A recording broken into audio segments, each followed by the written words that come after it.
제가 10년 전쯤에 이 한강이라는 한 식당에서 일을 했었습니다. 그 당시에 이 외국 손님들이 종종 찾아오곤 했었습니다. 그 당시 한국 음식이 점점 유명해지고 또 사람들이 한국 음식에 관심을 점점 갖기 시작할 당시라서 이 제대로 된 한국 음식을 맛보고 싶은 사람들이 이 한국 식당으로 찾아오곤 하였습니다. 그런데 그들이 그때 가장 답답하고 또 안타까웠던 것은 그들이 주문하는 메뉴였습니다. 응당 그곳에 왔으면 이 갈비탕이라든지 아니면 양념갈비라든지 하다못해 비빔밥이라도 주문을 했어야 하는데 이들이 주로 주문하는 것은 무엇이었냐면 바로 치킨 볶음밥이었습니다. 그리고 치킨 볶음밥이 아니면 그곳에 에피타이저로 있는 이 물만두로 만든 그러한 숲이었습니다. 이런 것들은 전혀 한국적이지 않은 음식들이었습니다. 이들이 나름 제대로 된 음식을 먹겠다고 이 한국 식당에 왔겠지만 그들은 그들이 아는 지식 안에서 또 그들에게 익숙한 것을 선택하였던 것입니다. 만약 그곳에 있는 직원이나 아니면 다른 한국 사람들에게 어떤 메뉴가 좋은지를 물어봤다면 다른 메뉴들을 추천해 줬을 텐데 그들은 결국 이 아이들을 위해 준비되어 있는 이 치킨 볶음밥을 한국 식당에 와서 한국 음식을 먹기 위해 왔지만 먹게 된 것이었습니다. 오늘 말씀 가운데 우리는 비슷한 모습을 보게 되는 것 같습니다. 이 모든 것을 아시고 모든 것을 주관하시는 하나님이 계신데 그분께 어떠한 질문도 하지 않고 또 자기의 생각대로 결정하여서 마치 자신이 잘 알지 못하는 이 다른 나라의 식당에 와서 그냥 익숙하고 그럴듯한 것을 선택하는 것처럼 이 자신의 생각에 의지하여서 옳지 않은 결정을 내리는 이 롯의 두 딸들이 등장하게 됩니다. 우리 30절에서 33절까지 다시 한번 같이 읽겠습니다. 롯이 소알에 거주하기를 두려워하여 두 딸과 함께 소알에서 나와 산에 올라가 거주하되 그 두 딸과 함께 굴에 거주하였더니 큰 딸이 작은 딸에게 이르되 우리 아버지는 늙으셨고 온 세상의 도리를 따라 우리의 배필될 사람이 이 땅에는 없으니 우리가 우리 아버지에게 술을 마시게 하고 동침하여 아버지로 말미암아 후손을 이어가자 하고 그 밤에 그들이 아버지에게 술을 마시게 하고 큰 딸이 들어가서 그 아버지와 동침하니라. 그러나 그 아버지는 그 딸이 눕고 일어나는 것을 깨닫지 못하였더라. 오늘 말씀에서 첫 번째로 우리가 함께 나누기 원하는 것은 우리는 바로 영적으로 깨어 있어야 한다는 것입니다. 이 롯은 아브라함의 조카로서 믿음의 사람이었습니다. 그런데 그는 이 아브라함과 헤어질 때에 이 눈에 보기에 더 좋은 소돔과 고모라 땅을 택하여서 그곳에 가게 되었습니다. 그리고 그곳의 문화에 점점 물들게 되었고 또 죄악 가운데 물들게 됨으로 그의 믿음이 약해지고 또 영적으로 둔감하여졌습니다.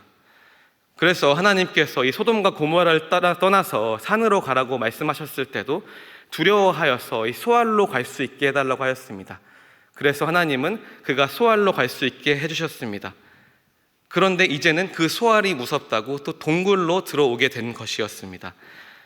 어쩌면 이 하나님께서 소돔과 고모라를 멸망시키시는 것을 보고 이 소알의 사람들도 하나님께서 같은 방법으로 멸망시켰을까봐 또 두려웠을 수 있습니다. 또한 자신의 아내가 이 소금 기둥으로 변하는 것을 보고 또 큰 충격에 빠져서 떨고 있었을 수도 있습니다. 그런데 하나님은 분명히 소돔과 고모라에서 이 롯의 가족을 건져내셨고 또 뒤를 돌아보지 말라는 것도 이미 말씀하신 내용이었습니다. 하지만 롯이 영적으로 둔감하다 보니 이 하나님께서 동행하시고 또 지켜주시는 것을 깨닫지 못하고 하나님을 의지하지 못하였습니다. 하나님은 계속해서 이 롯에게 역사하시고 또 하나님이 길을 이끄신다는 말씀을 하셨습니다. 그리고 이 말씀뿐만이 아니라 계속해서 직접 보여주시면서 이해시켜 주셨지만 이 롯은 도무지 알아듣지 못하고 또 하나님의 역사하심을 보고 돌아가서는 또 잊고 또 보여주시면 잠깐은 듣다가 다시 잊어버리는 그러한 모습을 보여주고 있습니다. 그럼에도 하나님은 계속해서 인내하시고 계속해서 다시 알려주고 계시는 모습을 우리가 발견할 수 있습니다. 지난 주일 성경 공부 시간에 이 한 어린 학생이 제대로 집중을 하지 못하고 자꾸 다른 생각을 하고 있어서 제가 따로 불러냈습니다. 제가 따로 불러서 이제 타이르면서 어떤 부분을 잘못했는지를 이야기해주고 있었습니다. 그런데 제가 지금 타이르는 와중에도 이 친구가 집중을 하지 못했습니다. 계속해서 제가 그래서 지금 내가 뭐라고 했지? 그러면 기억하지 못하고 있어서 다시 얘기해 줄게. 하면 또 물어보면 또 기억을 못했습니다. 제가 한 네다섯 번 정도 반복했던 것 같습니다. 한 5번 정도 반복하니까 그 친구가 오히려 이제 짜증을 냈습니다. 자기가 못 알아듣겠다는 말이었습니다. 제가 그래서 지금 혼나고 있는데 제대로 집중해서 들어야지 하고 얘기를 하고 잘 마무리 짓고 마지막에 허그를 하고 끝냈습니다. 그래서 제가 제 나름대로는 제가 인내심을 가지고 참 잘 대처했다라고 생각을 했습니다. 스스로 어느 정도 만족을 했었습니다. 그런데 얼마 지나지 않아서 제가 이것이 바로 우리의 모습임을 깨달았습니다. 하나님은 이스라엘 백성의 광야 생활 가운데에서 그들의 불평불만 가운데에서도 계속적으로 다시 말씀해 주시고 필요한 것을 준비해 주시고 인내심을 가지고 그들을 계속해서 훈련해 나가셨습니다. 그리고 우리의 삶에서도 하나님은 우리가 그분의 일하심을 잊어버리고 또 걱정하고 불안해하는 우리에게 계속해서 인내심을 가지고 다시 말씀해 주시고 우리를 훈련해 나가십니다. 그런데 우리가 기도하지 않고 이 말씀 가운데 거하지 않아서 하나님과 동행하지 않으면 우리는 영적으로 둔감해질 수밖에 없습니다. 그럴 때 우리는 하나님께서 우리 삶의 많은 부분에서 역사하시고 많은 약속을 행하셨지만 그것들을 잊어버리게 되고 또 하나님께 불평하고 또 하나님의 말씀을 듣지 못하게 됩니다. 그리고 영적으로 깨어있지 않고 기도하지 않으면 우리 가운데 분별력이 없어지게 되어서 이 롯처럼 딸의 계획에 넘어가서 술을 마시게 되고 또 어떠한 일이 일어났는지조차도 알지 못하게 되는 것입니다. 그럴 때 우리의 삶 가운데는 어떠한 역사도 일어나지 않고 또 하나님께서는 우리를 사용하실 수가 없습니다. 주님의 믿는 자녀로서 우리가 늘 하나님의 말씀에 깨어있고 또 기도에 힘써서 영적으로 민감해지고 성령의 인도하심 가운데 살아가기를 원합니다. 우리가 하나님의 말씀을 알아듣고 또 기억하며 오직 신실하신 주님을 의지할 때에 하나님께 크게 쓰임받는 그러한 저와 여러분 되시기를 소망합니다. 둘째로 우리가 하나님의 뜻을 구하지 않고 우리가 인간적인 방법을 택하면 꼭 문제가 생깁니다. 우리 34절부터 36절 다시 한번 같이 읽겠습니다. 이튿날 큰딸이 작은딸에게 이르되 어젯밤에는 내가 우리 아버지와 동침하였으니 오늘 밤에도 우리가 아버지에게 술을 마시게 하고 내가 들어가 동침하고 우리가 아버지로 말미암아 후손을 이어가자 하고 그 밤에도 그들이 아버지에게 술을 마시게 하고 작은딸이 일어나 아버지와 동침하니라. 그러나 아버지는 그 딸이 눕고 일어나는 것을 깨닫지 못하였더라. 롯의 두 딸이 아버지로 말미암아 임신하고. 이 롯의 두 딸들은 이 아버지가 늙고 또 주변에 남자가 없기에 아버지와 동침을 하여서 이 대를 이어가려고 합니다. 우리가 들었을 때는 참 이것이 경악할 만한 일이고 또 되게 비윤리적인 일이라고 생각할 수 있지만 하지만 그들의 목적은 자신의 어떤 욕망이나 자신의 이익을 채우려고 생각한 것은 아니었습니다. 이대로 가다가는 대가 끊어진다는 생각을 가지고 이 일을 진행하게 된 것이었습니다. 왜냐하면 이 롯이 동굴로 피신하였기 때문에 이들은 주변 사람들과 단절되게 되었습니다. 또 그들은 이 소돔과 고모라가 멸망하는 것을 보았기에 이제는 인류가 끝났다고 생각할 수도 있습니다.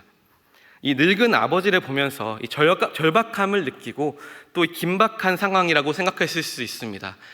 마치 이들이 외딴 무인도에 늙은 아버지와 두 딸만이 남아서 이 아버지가 죽게 되면 이들이 대가 이어지지 않고 모두가 소멸하게 된다고 느꼈을 수도 있습니다. 문제는 이들이 이러한 고민을 했지만 이들은 자신의 생각과 자신의 논리 안에만 갇혀 있었던 것입니다. 이 인간의 편협하고 이 제한된 지식으로 계획하려고 하면 나올 수 있는 방법과 그 아무리 기발한 생각이라고 해도 결국에는 그 수준 안에서만 나오는 것입니다. 우리가 우리 주변만 봐도 우리가 상대방의 연애 상담을 할 때는 다들 연애의 전문가들이 됩니다. 하지만 정작 자신의 연애가 되면 이 시야가 좁아지고 또 객관적으로 상황을 판단하지 못해서 많은 경우에 무리수를 두게 됩니다. 또 이 중요한 투자를 하거나 이 사업체를 결정할 때도 보면 이 너무 좋은 조건이 나타나면 판단력이 흐려지는 것을 볼 수 있습니다. 그래서 이것이 정말 믿을 만한 조건인가? 왜 이렇게 좋은 조건이 아직까지 남아있다가 나에게까지 왔는가라는 생각을 하지 못하고 이것을 어떻게든 놓치지 않으려고 제대로 생각하지 않고 달려들게 됩니다. 이 주변 사람들이 보면 이것이 다 보이는데 정작 자신은 자신의 생각에 갇혀서 보이지 않습니다. 그래서 우리가 장기나 바둑을 둘 때에 옆에서 훈수 두는 사람들이 한 수 위에 있다고 얘기하는 것입니다.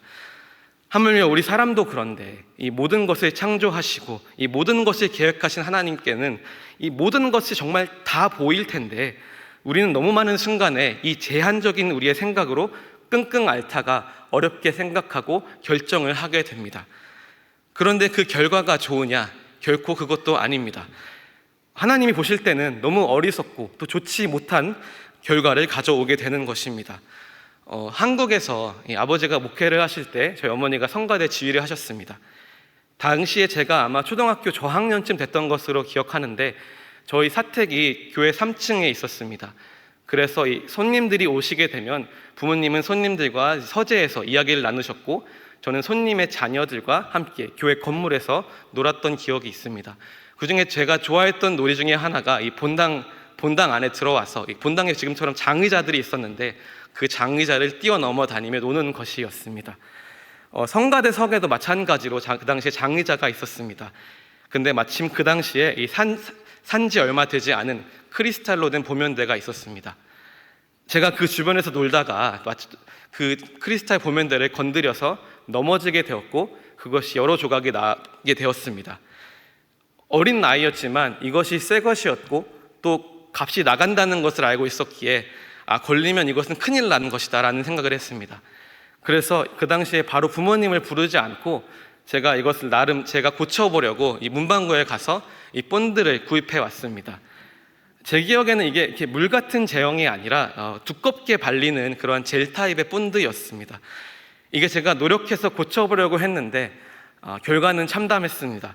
이 본드가 그 틈 사이로 다 삐져나오고 이 크리스탈 사이로 그것들이 선명하게 보여서 오히려 그 틈이 더욱더 강조되게 되었습니다. 그리고 제가 그 당시에 어렸었기 때문에 그것을 하는 가운데 제 손에 묻은 본드들도 보면대 군데군데 덕지덕지 달라붙게 되어 있었습니다. 그래서 굉장히 지저분했습니다. 차라리 제가 그것을 부모님께 말씀드려서 부모님이 고치시거나 아니면 수리하는 곳에 가져갔으면 어떻게 해볼 수 있었을 텐데 아예 더 이상 손 쓸 수 없도록 제가 망가뜨린 것이었습니다. 우리의 삶도 마찬가지인 것 같습니다. 우리의 죄악 가운데 또 우리의 넘어짐 가운데 우리가 우리의 힘으로 상황들을 해결하려고 할 때가 많이 있지만 항상 우리의 노력은 그 상황을 악화시킬 뿐입니다. 우리는 하나님께 나아가서 하나님의 방법으로 상황을 회복시켜야 하는 것입니다. 그래서 어려운 상황 가운데 또 상황을 망쳐버렸다고 생각하시는 분이 있다면 속히 다시 하나님 앞으로 나아오시기를 바랍니다. 하나님 앞에 엎드려서 오직 그분께 주권을 맡기고 그분이 우리의 삶을 고쳐나가실 수 있도록 해야 합니다. 그렇게 할 때 하나님은 단순히 고치는 수준에 그치는 것이 아니라 전과는 비교할 수도 없는 훨씬 더 좋은 모습으로 바뀌어 나가실 줄 믿습니다. 우리 마지막으로 37절에서 38절 함께 읽겠습니다. 큰 딸은 아들을 낳아 이름을 모압이라 하였으니 오늘날 모압의 조상이요 작은 딸도 아들을 낳아 이름을 베남미라 하였으니 오늘날 암몬 자손의 조상이었더라. 이들의 죄의 결과로 이 모압과 암몬 민족이 등장하게 됩니다. 이들은 성경 전체적으로 이스라엘과 계속해서 적대적인 민족이 됩니다. 롯의 두 딸은 나름 자신의 고민하여서 생각대로 일을 행했지만 그들은 하나님의 안에 거하지 않았고 또 이 민족들이 나타나게 하는 결과를 가져오게 되었습니다. 그래서 우리가 한편으로 생각하면 이들의 잘못된 선택으로 역사 가운데 부정적인 결과를 낳았다고 할 수 있습니다. 하지만 하나님은 이러한 가운데에서도 그분의 뜻을 행하십니다. 훗날 한 모압 여인인 룻이 등장하게 됩니다. 이 룻은 유대 베들레헴으로 시어머니인 나오미와 함께 와서 그곳에서 보아스를 만나서 결혼하게 되었습니다. 그리고 그 둘 사이에 나온 아들이 오벳이었습니다. 그리고 이 오벳은 이새를 낳고 이새는 다윗을 낳았습니다. 그리고 이 다윗의 자손을 통하여서 우리 예수님이 오셨습니다. 죄와 부끄러운 역사 가운데 나온 민족이었지만 하나님은 이 민족을 사용해서 메시아의 계보를 연결하시고 또 은혜의 역사를 이루셨습니다. 이는 하나님의 구속의 역사가 죄보다 더 크고 또 하나님이 그분의 은혜로 덮어가신다는 것을 보여주는 것이었습니다. 이들이 무엇을 잘해서가 아니라 오직 은혜로 인함을 보여주시고 또 이를 통해서 하나님께서 아브라함과 하신 언약의 약속을 성취하시는 것을 보여주고 계신 것입니다. 오늘 우리의 삶에도 실패와 절망이 있을 수 있습니다. 그러나 우리는 기억해야 하는 것입니다. 하나님의 은혜는 우리의 죄보다 크고 우리의 연약함보다 그분의 그 구속 역사는 깊고 넓습니다. 이 롯의 가정처럼 깨어지기 쉬운 그런 인간의 선택 속에서도 하나님은 결국 롯을 통해서 다윗을 낳게 하시고 이 예수 그리스도의 길을 여셨습니다. 이것이 바로 하나님의 은혜인 것입니다. 오늘도 그 은혜를 붙들고 다시 주님 앞에 나아가기를 결단하는 저와 여러분들 되시기를 주님의 이름으로 축원합니다.